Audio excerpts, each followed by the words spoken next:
Tapi untuk masa depan itu di Landingin itu ada nggak kita pikirkan itu soal misalnya tempat orang mendirikan usaha selain pasar itu masih tersedia lahan-lahannya? Sebenarnya lahan di situ kan cukup luas masih. Cuman terkendala kemarin itu karena dari RT RW kita itu masih diperuntukkan untuk kawasan ruang terbuka hijau, sehingga pemerintah kota lagi melakukan penyesuaian. Intinya lahan-lahan yang ada dimasukkan itu, ini proses regulasi yang ada itu harus kita perbaiki supaya di depan-depan pasar tersebut, di lahan-lahan yang ada itu bisa dimanfaatkan untuk akses pembangunan. Tentu dengan tetap mempertahankan kawasan ruang terbuka hijau. Dan itu kita serahkan pada swasta lah yang bekerja karena tidak mungkin pemerintah terus membangun toko-toko ya, toko-toko itu lahan-lahan milik pribadi semua. Tanah depan itu milik pribadi ya. Jadi cuman udah beberapa tahun ini terkendala karena regulasi RT RW itu adalah kawasan ruang terbuka hijau, jadi tidak boleh ada aktivitas membangun di sana. Dan itu sudah dilakukan penyesuaian, tentu proses tahapannya ini masih terus berlanjut. Kita harapkan sesuai dengan arahan Pak Wali pada kami, mudah-mudahan dalam beberapa waktu ke depan itu bisa selesai. Karena ini untuk membuat sebuah regulasi perubahan itu banyak pihak yang terkait, bukan Pak Wali aja. Berarti maksud mengubah RTH menjadi yang bisa lahan area yang bisa dipakai gitu? Iya, area yang jadi ada komponen-komponen, misalnya dari ruang terbuka hijau itu berapa persen yang bisa dimanfaatkan untuk fasilitas bangunan. Misalnya ada 20%, berarti 20% itu diperjelas atau dilakukan penyesuaian. Karena yang namanya peraturan itu dibuat kan untuk kemaslahatan. Intinya kalau kondisi daerah ini ditetapkan itu sangat dinamis, berkembang.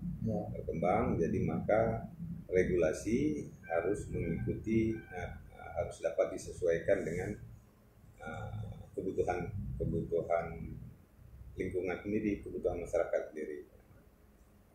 Ya, kita berharap banyaklah itu menjadi kawasan pertumbuhan ekonomi baru di Banda Aceh, karena itu bisa memberi dampak yang luas kepada masyarakat sekitar. Berarti Pemko sedang mengupayakan RTH ini, bukan semua ya, sebagian RTH di kawasan pasar itu bisa dimanfaatkan. Bisa. Itu prosesnya lama Pak, untuk itu bisa dimanfaatkan? Saat ini sudah dilakukan, sudah jalan, mungkin butuh sedikit waktu karena itu kan membuat sebuah regulasi perubahan itu perlu penyesuaian dengan RT RW provinsi, RT RW nasional.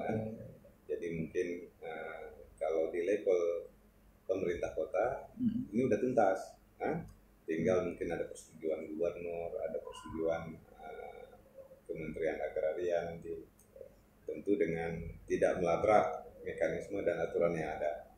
Jadi ya terkesan seperti lama kan, tapi memang aturan prosesnya seperti itu. Karena biar nggak tumpang tindih nanti. Tumpang tindih ya. Berarti di kawasan pasar itu yang masih RTH kita coba keluarkan. Nah, ini kita anggap kawasan strategis Landingin ya. Kita keluarkan supaya bisa dimanfaatkan, bisa menjadi pusat-pusat ekonomi ya, Pak berdiri ruko atau pusat-pusat. Ya selama ini memang salah satu pembeli itu ya itu keluhannya. Karena tidak didukung oleh sektor swasta. Berarti di sini kita pemerintah juga mendorong ya swasta. Ya, sangat mendorong. Swasta juga ambil peran berarti di kawasan itu. Ya, malah saya secara personal itu sering menawarkan kepada masyarakat, terutama yang memiliki lahan. Ini persiapkan terus karena untuk kawasan pasar butuh ini, butuh itu, sehingga masyarakat bisa memanfaatkan fungsi usahanya itu yang menunjang kawasan pasar. Ya seperti Penayung sekarang lah, di depan pasar ada toko-toko yang karena tidak semua itu tertampung di pasar ya. Iya betul. Apalagi kayak toko kelontong besar tidak mungkin menggunakan pasar ya. Jadi sebenarnya ini kalau kita lihat juga sebuah peluang ya bagi yang ingin berinvestasi ya. Ini juga gini, merubah beberapa kebiasaan lama yang selama ini belum sesuai dengan aturan. Misalnya di situ ada tempat pelelangan ikan atau ada PPS Samudra Kutaraja, itu peruntukannya biasa untuk pendaratan ikan, lelang ikan. Itu sekarang ini udah lama dimanfaatkan sebagai tempat eceran atau tempat grosir dan eceran. Nah, tentu ini perlu kerjasama dengan pemerintah Aceh melalui Dinas Perikanan dan Kelautan agar PPS Samudra itu bisa memaksimalkan fokus pada pendaratan dan pelelangan tidak ada eceran. Jadi masyarakat umum tidak perlu ke situ masyarakat umum tidak perlu ke situ seharusnya. Ke pasar landing ini. Nah, karena ini udah berlangsung lama, untuk meluruskan ini, memperbaiki ini memang butuh dukungan semua pihak, butuh bantuan semua pihak. Berarti gitu Syiralon. Jadi pasar Lambingin ini memang dia masih sebenarnya lokasinya sudah strategis Pak di kawasan baru. Namun ya dia memang butuh waktu, butuh penunjang, infrastruktur penunjang lah seperti pertokoan, ruko-ruko dan usaha lainnya di sekitar. Karena pasar itu tidak mungkin berdiri cuma pasar aja, tapi dia juga butuh usaha dukungan lainnya. Kemudian Pak, mungkin ke depan salah satu yang ini soal pasar pagi bongkar muat itu nanti bagaimana, itu juga akan kita arahkan. Jadi intinya kalau di Kota Banda Aceh selama ini bongkar muat kan belum kita sediakan. Selama ini masyarakat cenderung ke perbatasan ke Aceh Besar karena pemerintah Aceh Besar ada menyediakan bongkar muat itu di daerah Lambaru. Nah, dengan beralihnya pasar ini untuk bongkar muat kita siapkan di sana juga, karena lahan yang diberikan oleh hibah pemerintah Aceh itu, yang diberikan oleh pemerintah Aceh pada kita mencukupi itu, kita rencanakan sebagai tempat bongkar muat. Itu berapa sih Pak luas areal pasar itu? Atau yang nampak atau masih rawa-rawa di belakang itu masih bisa digunakan. Jadi pada awalnya pemerintah Aceh memberi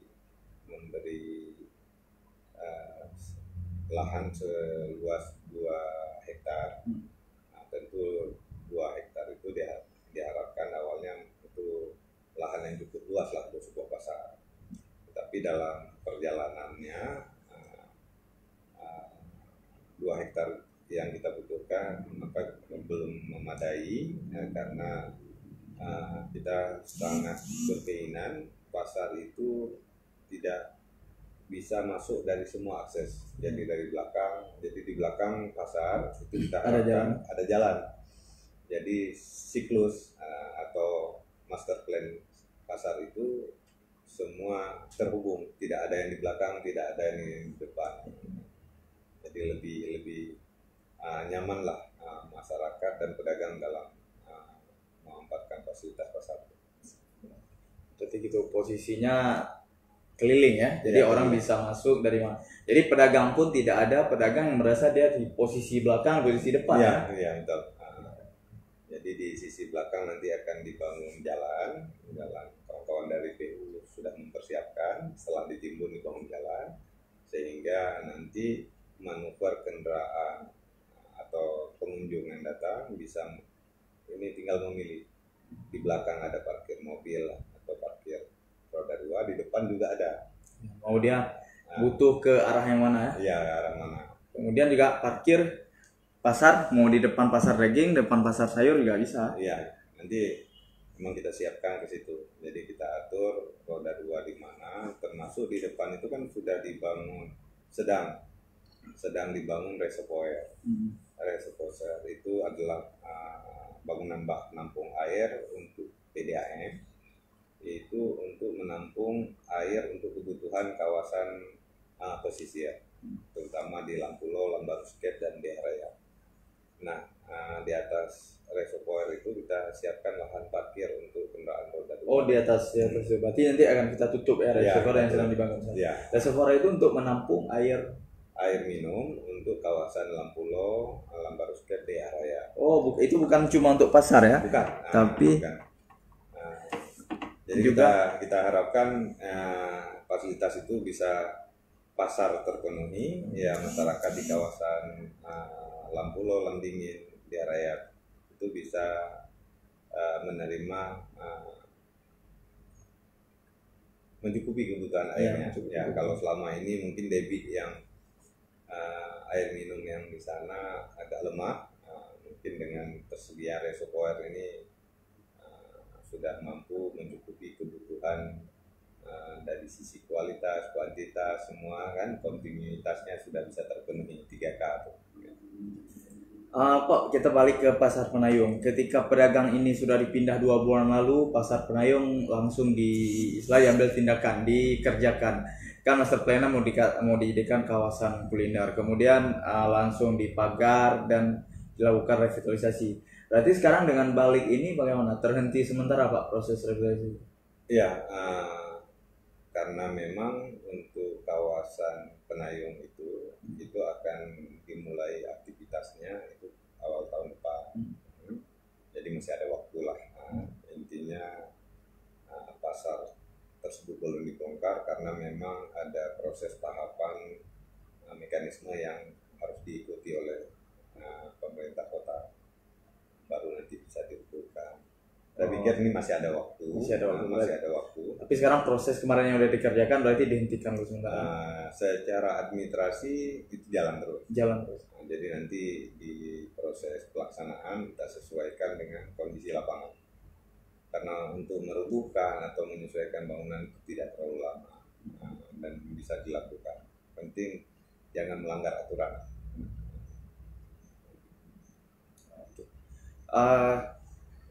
Ya secara alun mungkin gini Pak Kadis, kita ini kan udah bahas 3 pasar. Ini secara masa depan, kita bahas masa depan seperti apa sih nanti setelah pedagang ini pindah, seperti apa sih kondisi pedagang di Pasar Penayung, Pasar Kartini dan Pasar Lapangan Semen itu sudah ada nggak master plan kita nih mau dibikin seperti apa? Nanti mungkin perlu dijelaskan nih. Ya, kalau master plan secara Indo itu kita masih kalau kami sendiri belum kita siapkan, tetapi ini akan menjadi sebuah kawasan pusat perkotaan yang tentu di sini akan kita utamakan untuk menunjang akses pariwisata, terutama untuk memanfaatkan kawasan tersebut sebagai pusat kuliner. Jadi potensi itu kita yakini ada dan bisa dikembangkan. Kemudian di masa lalu juga sampai sekarang ini konsep waterfront city yang belum jalan. Intinya kita lanjutkan. Sebahagian sudah ada Ripple Walk, taman tepi kali yang dimanfaatkan untuk tempat-tempat kuliner. Nah itu juga masih sangat terbatas karena tidak ditunjang dengan akses parkir. Nah di kawasan Penayung sendiri pemerintah kota juga punya rencana untuk menata dan membangun. Nanti mungkin kalau diibaratkan di beberapa kota itu ada jalan yang akan diatapin seperti konsep di pasar baru di Jakarta. Nah itu diatapin untuk memberikan kemudahan. Nah kalau malam hari mungkin nanti perlu pengkajian lebih dalam supaya kawasan tersebut bisa digunakan untuk akses untuk kebutuhan kuliner di sana. Berarti pasar yang udah pasti pasar ikan ya dijadikan kawasan kuliner, dan ini akan nyambung dia dengan reverser yang sudah ada ya.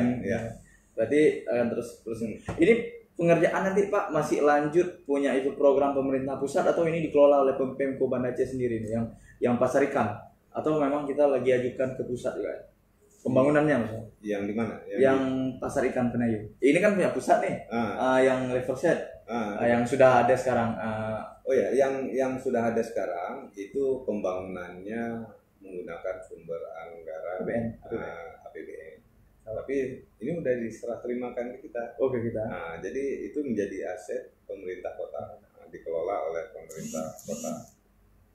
Mungkin di Ripowo atau tepi kali itu dari sekian tempat yang sudah dibangun, itu 2 titik sudah dimanfaatkan. Ya.